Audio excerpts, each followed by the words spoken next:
Assalamualaikum warahmatullahi wabarakatuh.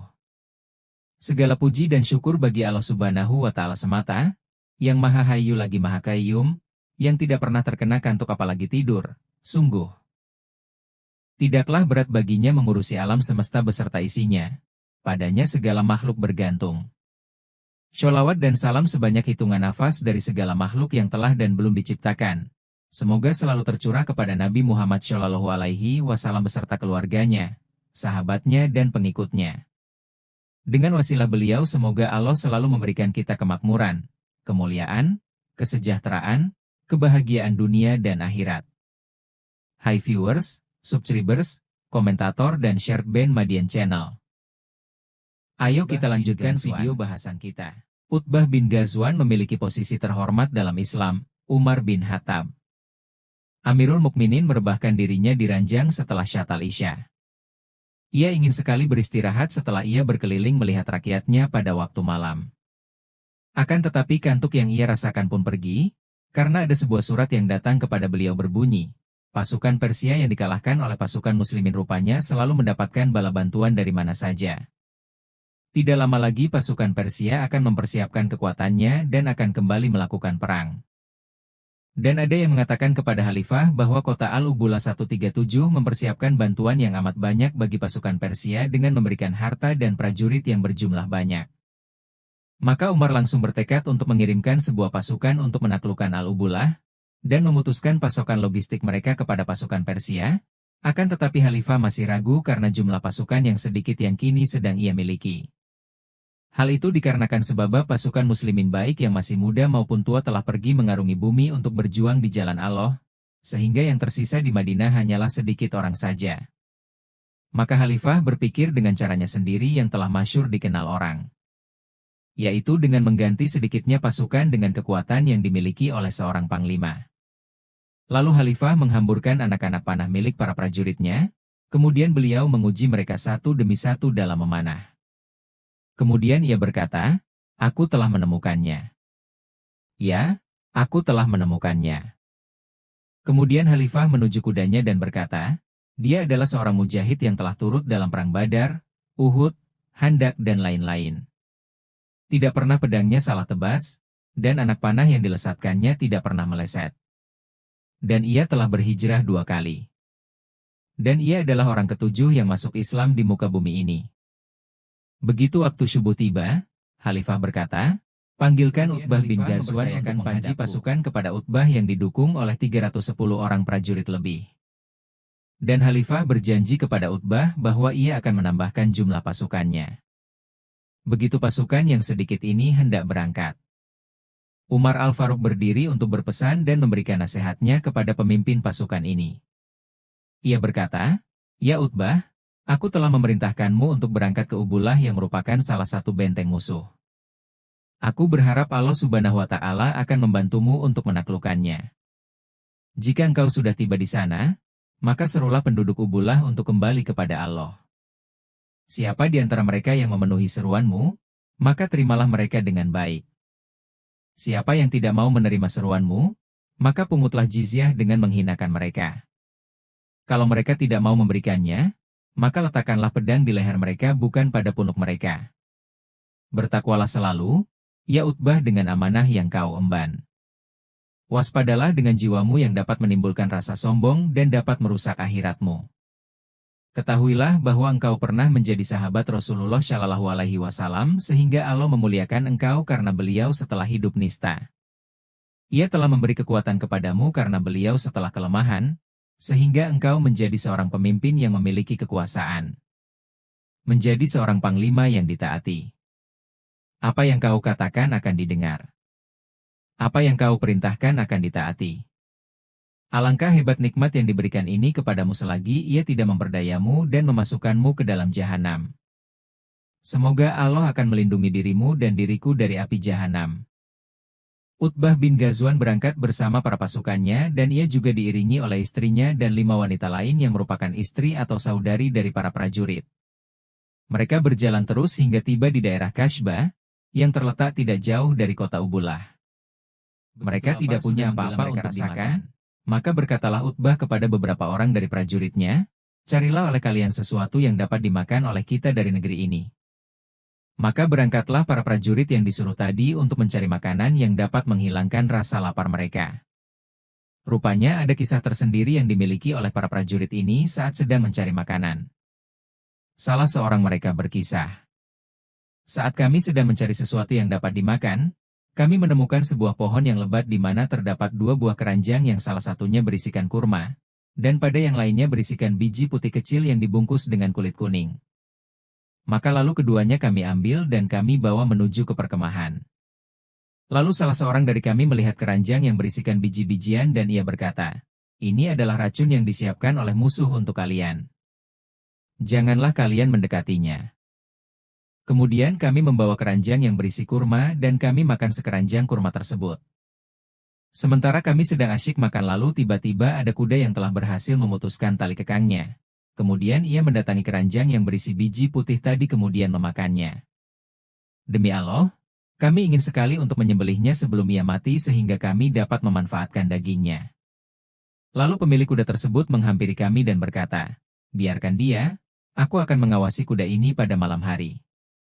Jika aku melihat bahwa ia akan mati, maka aku akan menyembelihnya.' Keesokan paginya, kami mendapati bahwa kuda tersebut masih sehat dan tidak terjadi apapun pada dirinya. Lalu saudariku berkata, 'Wahai saudaraku, aku pernah mendengar ayah berkata bahwa racun tidak akan berbahaya jika ditaruh di atas api dan dimatangkan. Kemudian aku mengambil beberapa biji tadi dan aku taruh di atas tungku lalu aku menyalakan api di bawahnya. Kemarilah kalian. Lihatlah bagaimana warnanya menjadi merah, kemudian biji tersebut terkelupas kulitnya dan keluarlah dari bagian dalam biji yang berwarna putih. Kemudian kami menaruhnya di sebuah jufnah agar kami dapat memakannya. Kemudian Utbah berkata kepada kami, 'Sebutlah nama Allah pada makanan tersebut lalu makanlah oleh kalian.' Kemudian kami memakannya dan rupanya ia bagus sekali. Setelah itu kami baru tahu bahwa namanya adalah beras. Ubulah yang menjadi tujuan pasukan Utbah bin Ghazwan bersama pasukannya yang sedikit adalah sebuah kota yang terbenteng rapat dan terletak di pinggir sungai Dajlah. Bangsa Persia telah menjadikan kota Ubulah sebagai tempat penyimpanan senjata mereka. Mereka juga membuat beberapa menara dari benteng tersebut untuk mengintai dan mengawasi para musuh mereka. Akan tetapi itu semua tidak menghalangi Utbah bin Ghazwah untuk memeranginya, meski jumlah pasukannya yang sedikit dan persenjataan yang tidak lengkap. Karena pasukannya hanya terdiri dari 600 orang prajurit yang disertai sejumlah wanita. Mereka juga tidak memiliki persenjataan yang memadai selain pedang dan tombak. Maka Utbah harus menggunakan kecerdasannya dalam hal ini. Utbah menyiapkan beberapa panji yang terikat di ujung tombak untuk dipegang oleh para wanita. Ia memerintahkan kepada para perempuan tadi untuk berjalan di belakang para prajurit. Ia berkata kepada para perempuan tersebut, 'Jika kami sudah mendekat ke kota tersebut, maka hamburkanlah debu dari belakang kami sehingga memenuhi angin.' Begitu mereka sudah mendekat ke kota Ubulah, maka dihampiri oleh pasukan Persia yang melihat kedatangan mereka. Kemudian pasukan Persia melihat panji-panji yang berkibar di belakang pasukan muslimin dan mereka juga melihat debu-debu bertebaran yang telah memenuhi langit. Salah seorang dari pasukan Persia berkata, 'Mereka ini adalah pasukan pembuka.' Di belakang mereka ada sebuah pasukan yang amat besar yang mampu menerbangkan sedikit. Lalu merasuklah rasa takut di hati mereka, maka mereka segera membawa semua yang enteng bobotnya namun mahal harganya bersama mereka. Mereka segera berlomba-lomba untuk menaiki perahu-perahu besar yang ada di sungai Dajlah, dan mereka pun melarikan diri. Maka masuklah Utbah ke kota Ubulah tanpa kehilangan seorang pun dari pasukannya. Kemudian ia menaklukkan semua kota dan kampung yang terletak di sekeliling Ubulah. Ia mendapatkan ganimah dari sana yang tidak dapat dihitung lagi, dan melebihi semua hitungan. Sehingga ada salah seorang prajuritnya yang kembali ke Madinah dan ditanya oleh orang lain, 'Bagaimana kaum muslimin yang ada di Ubulah?' Ia menjawab, 'Apa yang hendak kalian pertanyakan?' 'Demi Allah, saat aku tinggalkan, mereka sedang menakar emas dan perak.' Maka serentaklah manusia segera berangkat ke Ubulah. Pada saat itulah Utbah bin Ghazwan melihat bahwa pasukannya yang tinggal di kota-kota yang telah ditaklukkan akan membuat mereka terbiasa dengan kehidupan yang lembek, dan membuat mereka bergaya hidup seperti para penduduk negeri tersebut, serta dapat melemahkan tekad mereka untuk meneruskan jihad. Lalu Utbah mengirimkan surat kepada Umar bin Khattab yang meminta izin kepadanya untuk membangun kota Basrah dan memberitahukan kepada khalifah tempat yang ia pilih. Dan khalifah pun mengizinkannya. Utbah lalu membuat berbagai perencanaan untuk kota yang baru. Bangunan pertama yang ia buat adalah sebuah masjid yang besar. Ini tidak mengherankan, sebab karena masjid ia dan beberapa sahabatnya berangkat berjihad di jalan Allah. Dan dengan masjid, ia dan para sahabatnya menang dalam menghadapi para musuh Allah. Kemudian para prajurit berlomba-lomba dalam memiliki tanah dan membangun rumah. Akan tetapi Utbah belum juga membangun rumah untuk dirinya sendiri. Akan tetapi ia masih tinggal di sebuah rumah yang terbuat dari kain. Hal itu dikarenakan bahwa ia telah merahasiakan sesuatu yang telah terbentang luas bagi kaum muslimin di Basrah sehingga membuat manusia lupa diri. Dan para prajuritnya yang dulu tidak pernah kenal makanan yang lebih enak dari beras yang direbus bersama gabahnya, saat ini telah merasakan berbagai makanan bangsa Persia seperti faludzaj, lauzinaj dan lainnya yang membuat mereka suka. Maka Utbah merasa khawatir terhadap urusan agama yang mulai terganggu oleh perdaya dunia. Dan ia juga menyeru untuk mendahulukan akhirat daripada dunia. Lalu ia mengumpulkan semua penduduk di Masjid Kufah dan berkhutbah di hadapan mereka dengan berkata, "Wahai manusia, sungguh dunia suatu saat nanti pasti akan berakhir. Sedangkan kalian dari dunia ini akan berpindah ke sebuah negeri yang tidak pernah ada akhirnya. Maka pindahlah kalian ke negeri tersebut dengan amal-amal baik kalian. Aku adalah orang ketujuh yang masuk Islam dan beriman kepada Rasulullah Shallallahu Alaihi Wasallam. Kami saat itu tidak memiliki apapun untuk dimakan selain daun pepohonan sehingga ujung bibir kami terluka karena selendang pada suatu hari. Kemudian aku membaginya menjadi dua bagian, satu untukku dan satunya lagi untuk Sa'd bin Abi Waqqas. Kemudian selendang tersebut aku jadikan sarung, dan Sa'd pun menjadikan sarung dengan setengah bagian selendang tadi. Lalu tiba-tiba pada hari ini, tidak ada seorang pun dari kita kecuali ia telah menjadi seorang amir atas daerah tertentu.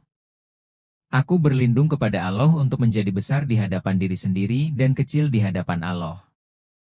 Kemudian Utbah menunjuk seseorang dari mereka untuk menggantikannya, kemudian ia mengucapkan kata perpisahan kepada mereka dan ia pun berangkat ke Madinah. Begitu ia menghadap Umar Al-Faruq, Utbah mengundurkan diri sebagai gubernur Basrah namun Umar tidak mengizinkannya. Kemudian Utbah mendesak namun Umar pun masih tetap dengan pendiriannya. Kemudian Umar memerintahkan Utbah untuk kembali ke Basrah dan Utbah pun patuh atas perintah Umar dengan hati yang berat, dan ia menunggangi untanya dan berdoa, "Ya Allah, janganlah Engkau kembalikan aku ke sana. Ya Allah, janganlah Engkau kembalikan aku ke sana."